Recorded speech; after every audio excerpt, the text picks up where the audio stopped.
আপনি কি কলেজ যাচ্ছেন? একটু দাঁড়াবেন, কটা কথা ছিল। হ্যাঁ যাচ্ছি, যা বলো তাড়াতাড়ি বলো। বলছি যে দিন সাতেকের মতো যেন আপনার কেটে যায় সেরকম কটা জামা কাপড় আমি আপনার জন্য গুছিয়ে দিচ্ছি। আর নকুরকে বলে দিচ্ছি বউবাজারের বাড়ি সবচাইতে খোলামেলা দুটো ঘর যেন আপনার জন্য পরিষ্কার করে রাখি।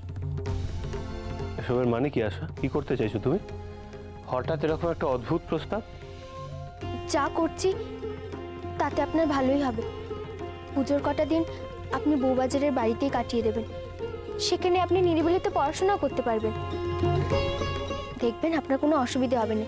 আমি না হয় প্রতিদিন আপনার জন্য পেশাদ পাঠিয়ে দেবো। তার মানে পুজোর দিনগুলোয় আমি বাড়ির বাইরে থাকবো আর তোমরা সবাই মিলে বাড়িতে থেকে ফুর্তি করবে, না? আশ্চর্য, আশ্চর্য মানসিকতা তোমার আশা। কি করব বলুন, আমি যে আর কোনো উপায় খুঁজেই পাচ্ছি না। পাশের পড়া বলে কথা, পরীক্ষা খারাপ হলে যে সবাই আমাকেই দোষ দেবে। নিজের ব্যাপারেই শুধু ভাবছো, আমি তো কেউ নই। এই বাড়িতে তো আমার কোনো গুরুত্বই নেই, তাই না? আমি যে বাড়ি থেকে বেরিয়ে যাব সেটাতে কিছু এসে যায় না, কিন্তু পুজো তোমায় করতেই হবে। আমার থেকেও পুজোটা আগে আসে। চমৎকার আশা, চমৎকার।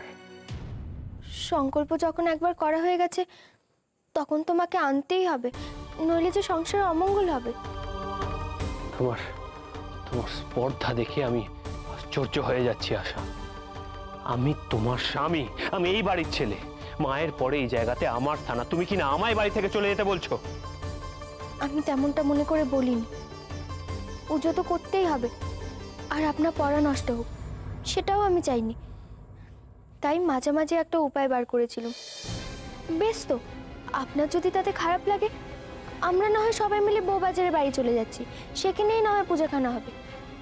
আপনি না হয় এই বাড়িতেই থেকে যান, এই বাড়িতে থেকেই না হয় পড়াশোনা করুন।